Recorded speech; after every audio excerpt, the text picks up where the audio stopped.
kandi mpora mbikubwira ukampakanya none Kongo izaturasa kuturasabye bazaturasa ariko natwe ikibazo kizakikemutse ariko buri wese azitabara uko ashoboye uretse nkubwire banaturasha ikibazo cyabo baba ibyo bavuga baba babikemuye burundu uyu mugabo nta diplomasi na gake afite muri we kandi avuga ko igihe cya diplomasi cyarangiye ngo yagize igihe cyo kumva neza icyo u Rwanda rushaka ariko yaje kubirasanga ntacyo yarabizinutswe ati gisigaye ni pressure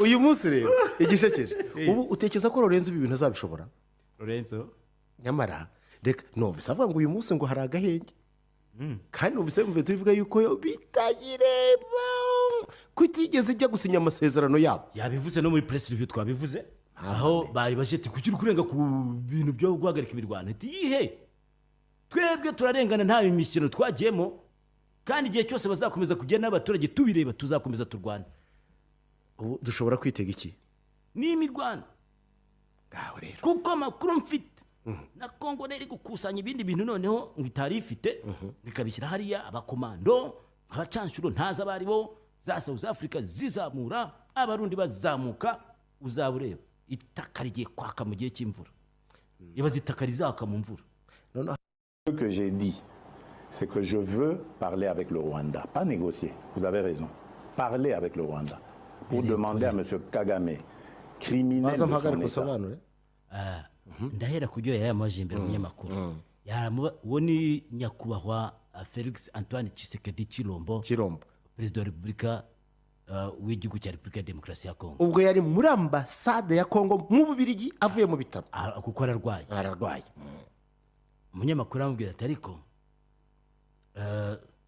tugiye kuganira kuri situation iri mu burasirazuba ariko ejo bundi habaye inama i Rwanda arabanza amubwira ngo biri kuvuga ko ikibazo cya M23 cyongeye kuzamuka bitewe n'umubano mwebwe mwagiranye ukaba umubano mwiza hagati ya Kongo na Uganda abati wise sa akabati none se kubyo bivuzwe kandi bakavuga ko u Rwanda ari rwo rwazamuye cyane M23 mu burasirazuba ari narwo mukwiriye kuba muvugana abati komeza aramubwira ati birimo kuvuga ko hari akantu k'ubwenge kakwiye kuza mu bintu biri gukorwa noneho kakanevuze ngo akantu k'ubwenge gutekereza neza kajyanye n'imishyikirano perezida yabaza ati kudushyikirana nande nawe aravuga aravuga ati nanjye niwe n'ibibazo ati ahubwo ni ikibazo kiri nongeraho mugashyikirana ku biki umusaza aramubwira ati très bien reka rero nkubwiza ukuri kuva nitwa nge nkiri perezida w'iki gihugu ndahangaha perezida ngewe Antoine Tshisekedi nta mishyikirano zigera ibaho n'izo nyeshyamba bavuga za AFC M23 ntayo ahubwo nzavugana n'u Rwanda aravuga ngo si imishyikirano n'u Rwanda ko ntacyo dushyikirana tuzavugana ngewe mbwire Kagame umugizi wa criminel umugizi wa nabi mbese yungiwe n'akantu ngo dusunga guverinoma mbese byahamye tuvugane mubwire ko ibyo bintu atari byo mubaze icyo nshakira ku bantu yavuze ati mubaze icyo nshakira ku bantu iki ku bantu nanga ko ari kageze komeza rero Qu'est-ce qu'il a à voir contre mon peuple?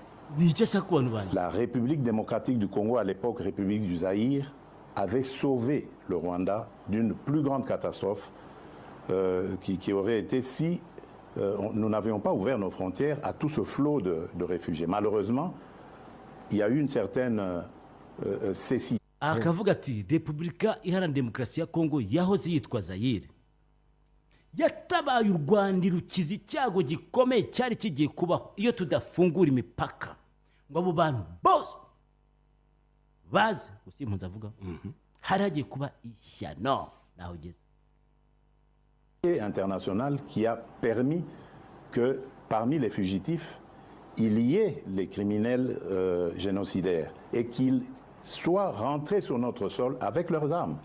On ne les a pas désarmés. Aujourd'hui, l'enfer est parti du Rwanda et est arrivé chez nous. Et on nous abandonne à notre propre sort. Évidemment, le régime criminel de Kigali en profite parce qu'il découvre que c'est une région très riche en minerais et en produits de tout genre, agricoles et autres. Et il veut en faire maintenant son espace. Et ça, nous ne disons jamais, il n'y a rien à négocier. C'est chez nous. Ce qu'ils n'ont à faire, c'est une seule chose, de plier bagage. Et si je veux parler avec le Rwanda, c'est pour ça, pour dire, bon, c'est quoi votre problème, pour nous laisser tranquilles. Pas pour vous donner quelque chose, mais pour nous laisser tranquilles. Si vous pensez qu'il y a encore quelque chose chez nous, on va la régler et on vous règle ça et puis c'est terminé. Ils ont donc parlé des FDLR. tuvuge kuri ako kantu ka nyuma hera kose byavuze aravuga ati niba nzajya no kuvugana n'u Rwanda ntabwo ari ukurubaza ngo bigende bite, ni ukurubaza ngo muradushakira iki ku bana. ahubwo yaravuga ati leta Akavuga ati y'abakrimineri niba bavuga ko abo bajenosideri bambutse bakaza muri Kongo, ntabwo ari twe mahanga yabazanye bakananirwa no kubambura intwaro. Akavuga ati rero nimvugana n'u Rwanda ni ukurubaza ni mushaka iki, aricyo dukore ku muduha amahoro mugende, murashaka iki? Nous sommes aujourd'hui à Luanda pour parler de ces histoires-là. Cesser le feu et comment régler le problème de FDLR. C'est tout.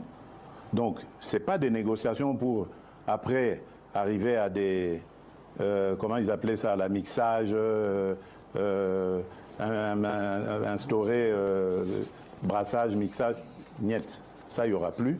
Ils peuvent arrêter de rêver. Et d'ailleurs, c'est parce qu'ils le savent que vous avez vu qu'ils ravivent encore ce M23, coquille vide, dans un territoire d'ailleurs qui est sous leur contrôle. Donc vous voyez que c'est de la propagande en fait. Ils veulent faire croire que, d'abord ils font cette comédie, ils font dire au M23 qu'ils ne se sentent pas concernés par Luanda, alors que tout le monde sait que c'est Kigali qui les pilote. Ensuite, ils les ravivent un peu pour dire, vous voyez, nous sommes capables de reprendre les armes. OK. Nous savons et nous sommes inscrits dans le processus de Luanda. Et d'ailleurs, demain, des pourparlers vont commencer pour justement se pencher sur le plan de cessez-le-feu et de retrait et le plan d'anéantissement des FDLR. Et nous disons, si à côté de ça, le grabuge continue, nous continuerons à tenir pour responsable Kigali. Et pour nous, le provocateur numéro 1, ce sera lui, et les conséquences, ce sera à lui de les assumer. Et c'est ça le problème. Et si ça continue aravuga ati twebwe ikitujyanye Rwanda ni ukuvuga nuko twarangiza ikibazo cya FDLR, ariko aracyemera atariko bahora bayivuga bayigaragaza ikibazo tukirangize. Aravuga ati ibyo byo kwirwa bazana M23 ngo tuzicara hamwe ngo tuvugane ngo habe kuvanga ingabo ngo kubinjiza ngo mu ngabo, ibyo ntabyo bizabaho. Nicyavuze rero ngo coquille vide. Coquille uzi cyari cyo urabona cya kintu biti kinyamushongo cya rwaruntu ruhetse rumeze nk'uruki nibwo coquille, ariko nta kirimo, niriko kero rabiti yari nta kintu kirimo.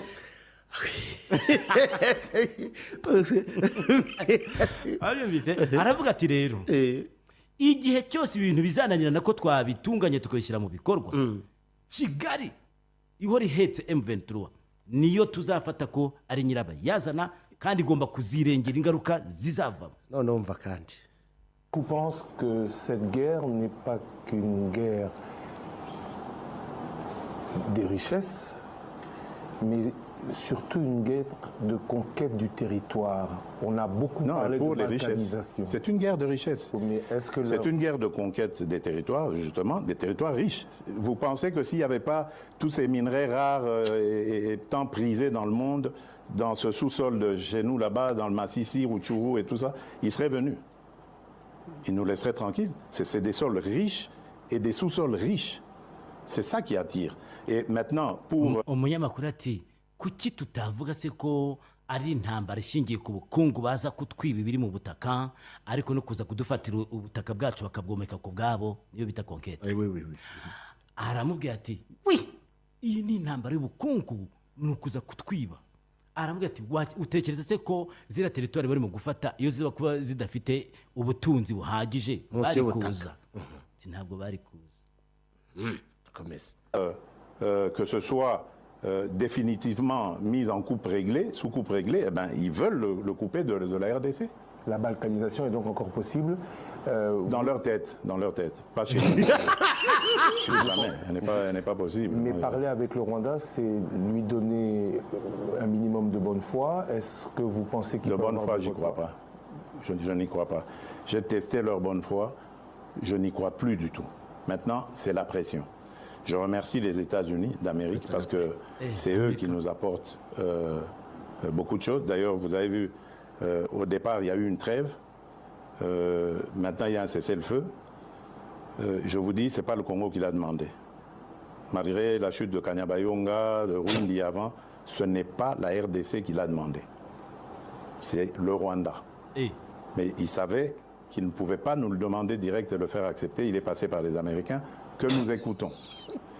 Je remercie surtout le président João Lourenço pour son implication, surtout la dernière ici, parce que j'ai de Bruxelles participé en pilotant aussi notre délégation qui était là, qui s'est brillamment comportée. Et je remercie évidemment l'ancien président Uhuru Kenyatta, qui est d'ailleurs le déclencheur de tout ça. Malheureusement, son successeur a très très mal géré la question par la suite en prenant fait et cause pour Kagame. Peu importe, de toutes les façons, il n'était pas partie prenante de ce processus. Lui, il l'a trouvé en arrivant, en étant élu. Peu importe, mais le processus de Luanda est là et il fonctionne très bien grâce à la maestrie. aravuze ngo mbere na mbere ndashimira Amerika kuko niyo isa nk'aho iduha byose kandi turayumva. U Rwanda nirwo rwasabye ka gahenge Amerika yigeze kwemeza, ariko ko u Rwanda rutumvaga ko twe twabumva baca muri Amerika bashuti bacu. None dore n'ubundi basabye noneho guhagarika imirwano, babicisha n'ubundi muri Amerika. Ndashimira Lorenzo, perezida wa Angola, wabigiyemo neza. Ndashimira Uhuru Kenyatta wabitangije, wari perezida wa Kenya, atari ko wamusimbuye ndamugaya kuko we yaje abivanga agaragara nk'uri mu nyungu za Kagame. buretse noneho tugaruke twibaza ikibazo mbere yuko dusoza.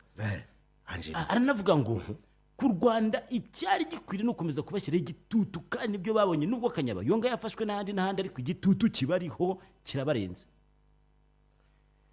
Reka rero ngusetse, ibi bintu ubona bifite urugendo. Ngewe reka nkubwize ko ngiye mvuganye nawe ntubasha kunsobanurira icyo nakubwira. Iki kintu uyu mugabo nta diplomasi na gake afite muri we, kandi avuga ko igihe cya diplomasi cyarangiye, ngo yagize igihe cyo kumva neza icyo u Rwanda rushaka, ariko yaje kubirasanga ntacyo. yarabizinutswe ati gisigaye ni pressure.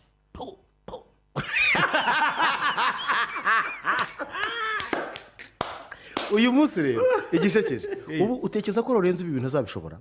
Lorenzo nyamara reka numvise avuga ngo uyu munsi ngo hari agahenge, kandi numvise tuvuga yuko bitagireba ko itigeze ijya gusinya amasezerano yabo. yabivuze no muri press review twabivuze, aho baje ati kuki kurenga ku bintu byo guhagarika imirwano. ati yihe, twebwe turarengana nta imikino twagiyemo, kandi igihe cyose bazakomeza kugenda n'abaturage tubireba tuzakomeza turwana. ubu dushobora kwitega iki? ni imirwano. ngaho rero kuko amakuru mfite na Kongo neri gukusanya ibindi bintu noneho ngo itari ifite, bikabishyira hariya abakomando abacanshuro ntaza bari bo za South Africa zizamura, abarundi bazamuka, uzabureba itaka rigiye kwaka mu gihe cy'imvura. yabaze itaka rizaka mu mvura. none hari aho yashinje Joseph Kabila ko ari we AFC, yavuze ko ari we AFC. ariko bana yanjye hanyuma rero ako kivide karangiye nako kagiye kuba nka Mwendere Skaramushi neza. ariko hose mwaka byaramo icyo mutashatse kumva ni iki kirisi cyo mutashakaga, kandi mpora mbikubwira ukampakanya. none Kongo izaturasa, ko turasabye bazaturasa, ariko natwe ikibazo kizakikemutse burundu, ariko buri wese azitabara uko ashoboye. buretse nkubwire banaturasha ikibazo cyabo baba ibyo bavuga baba babikemuye burundu. nuko arwaye nuko arwaye ashobora kuvuga ati vous me poignardez par le nka dos kumwe mu buto yavuze kuko we n'ubundi bari kumuvura mu mugongo Yavuga gute? ati vous me poignardez par le dos